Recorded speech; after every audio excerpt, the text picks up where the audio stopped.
타인에 의해 초인이 된 타력초인 인사드립니다. 초인은 영생의 비밀을 알고 있습니다. 수많은 전자기파 종류 중에 영생을 가능하게 하는 전자기파가 존재합니다. 성경책에서는 에덴 동산에 생명의 나무가 있었다고 합니다. 물론 사망의 나무도 있었습니다. 그러나 오늘날 생명의 나무와 그와 따른 영생의 전자기파는 봉인되었습니다. 사망의 나무는 사람입니다. 생명의 나무는 십자가 예수입니다. 사망의 나무는 바로 악인들입니다. 악인들은 무서운 사망의 전자기파를, 불행의 전자기파를 세상에 발산시키고 있습니다. 이들은 가장 가까운 주변인에게 불행의 전자기파를 발산하여 그들을 불행으로 이끌고, 그들을 우상숭배로 이끌고, 그들을 또한 어리석음으로 이끌고, 그들을 정욕으로 이끌어서 멸망하게 합니다. 모든 나무들은 인간에게 이로운 전자기파를 발산합니다. 그래서 사람이 숲에 들어가면 인간은 행복해야 합니다. 인간의 몸은 전자기파를 발산하고 전자기파를 받아들이는 존재입니다. 돌고래와 박쥐뿐만 아니라 잠수함 등은 전자기파의 일종인 초저음파를 발산하고 흡수하면서 사물의 성격 등을 파악하여 앞으로 나아갑니다. 사람들이 발산하는 전자기파를 텔레파시 또는 기라고 합니다. 어떤 사람은 사악한 전자기파를 발산합니다. 어떤 사람은 기쁨, 행복, 만족의 전자기파를 발산합니다. 제가 가까이 하는 사람 중에 입이 아주 거친 사람이 있습니다. 그러나 저는 그를 가까이 합니다. 그는 좋은 전자기파를 주변에 발산합니다.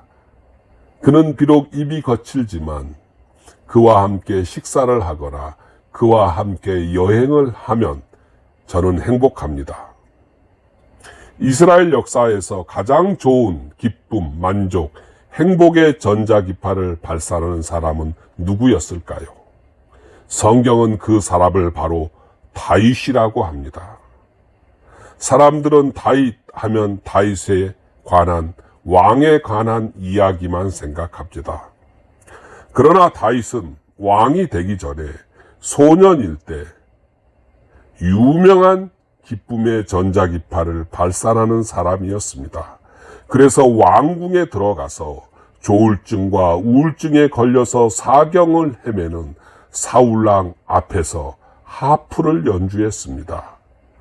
사울왕 옆에 다윗이 있으면 사울은 잠시나마 마음이 안정되었고 행복을 느낄 수가 있었습니다. 아쉽게도 사울은 질투심에 눈이 멀어 사울은 다윗을 쫓아냈고 결국은 죽이려고까지 했습니다. 세상의 모든 것을 다 가진 사울 왕은 만족, 행복, 기쁨, 확신을 잃어버렸습니다.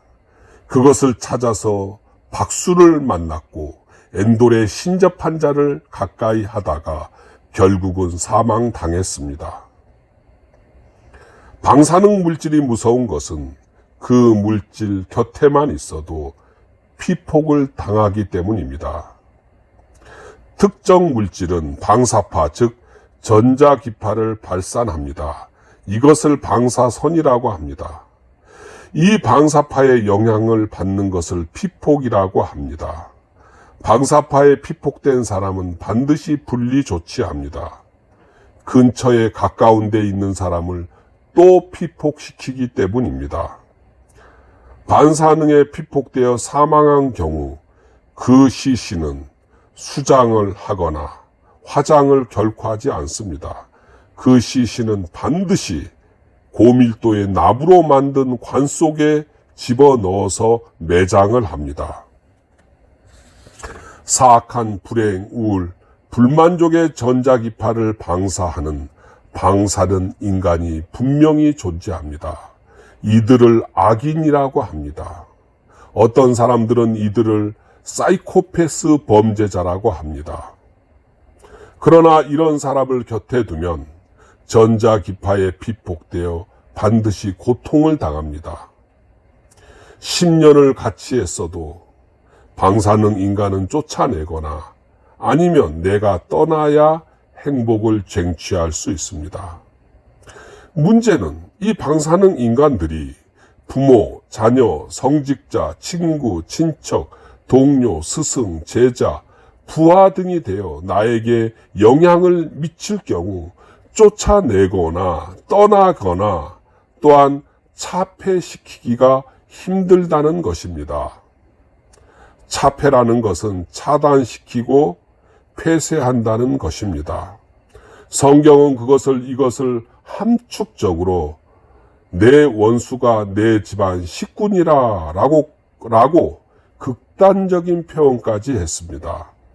결국 사람을 불행, 우울로 이끄는 가장 큰 해악을 끼치는 것은 주변의 인간입니다. 기쁨이 없고 자주 우울하고 자기도 모르게 분노에 사로잡히고 또한 어떤 때는 외로운 눈물을 흘린다면 당신이 속한 공간과 집단 그리고 인간을 철저히 체크해야 합니다. 사악한 전자기파를 발산하는 사람을 찾아내는 것은 쉽지 않습니다. 그러나 쉽습니다. 타력 초인의 영상을 정독하면 알아낼 수 있습니다. 뱀파이어에 관한 이야기는 아주 과학적입니다. 뱀파이어를 이기려면 납이나 은으로 만든 칼을 사용해야 한다고 합니다. 납과 은은 높은 밀도로 방사능 물질이 발산하는 전자기파인 방사선을 차단하기 때문입니다. 내 곁에서 사악한 에너지를 발산하는 위험한 사람은 스승, 성직자, 부모 또는 자녀입니다. 왜 위험한가? 이들은 내가 평생 가까이 하고 섬겨야 하기 때문입니다. 이런 사람이라 해도 철저히 차폐, 즉 나와 분리시켜야 합니다. 내가 사는 것이 그를 도와주는 것이기 때문에 그렇습니다.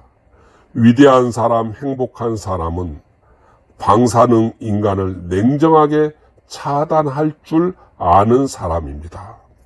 일론 머스크의 아버지 에롤 머스크는 돈이 아주 많은 사람이었습니다. 일론 머스크는 친아버지 옆에서 알짱거리며 그에게 돈을 받아서 이럭저럭 살아가면 되는 청년이었습니다. 그러나 일론 머스크는 친아버지의 방사파를 차단하고 차폐시켰습니다. 모든 연결고리를 다 끊었습니다. 일론 머스크는 큰 인물이 되었습니다. 그러나 그의 장남이 또한 이 남자가 아주 미남이었습니다. 그런데 이 장남이 트랜스젠더가 되어서 여자로 성을 바꿨습니다. 일론 머스크는 이때도 냉정하게 그의 장남을 차단시켰고 차폐시켰습니다. 쫓아냈습니다. 선한 어머니 또는 선한 아버지가 일가족을 몰살하고 생을 마감하는 안타까운 경우가 있습니다. 이유는 사악한 전자기파가 둘 중에 한 명을 장악했기 때문입니다. 사악한 전자기파는 지속적으로 사람을 괴롭힙니다. 여자는 신체적으로 약자입니다.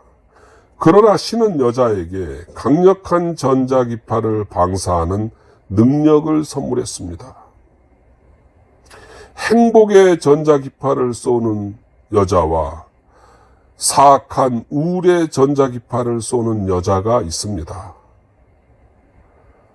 그러나 반대로 또한 행복, 기쁨, 만족의 전자기파를 발산하는 여자가 있습니다. 주변에 물어보시기 바랍니다. 잔혹한 사건 뒤에는 항상 여자가 있습니다. 그 여자는 어떤 처벌도 받지 않는 경우가 많습니다. 왜냐? 그는 사악한 전자기파만 발산하고 사건을 일으켰기 때문입니다. 우리가 인생에서 행복과 기쁨과 만족의 전자기파를 발산하는 여자와 함께하는 것은 가장 큰 행운입니다. 또한 그런 남자와 친구와 동료와 함께하는 것도 행운입니다. 사악한 전자기파를 발산하는 조직과 개인들에게 사랑, 정의, 친절, 합리적 대화 등의 시도는 당신을 고통으로 이끌 뿐입니다. 방사능 인간은 사랑이나 심지어 폭력으로도 그 어떤 설득으로도 천사가 와서 그들을 설득한다 할지라도 그들은 결코 변하거나 설득되지 않습니다. 방사능 인간과 얼굴만 마주해도 그가 발산하는 방사능에 핏복됩니다. 결론입니다. 첫째도, 둘째도, 셋째도 방사능 인간을 쫓아내거나 떠나거나 차폐시키길 바랍니다. 항상 행복하고 번영하시기를 바랍니다. 감사합니다.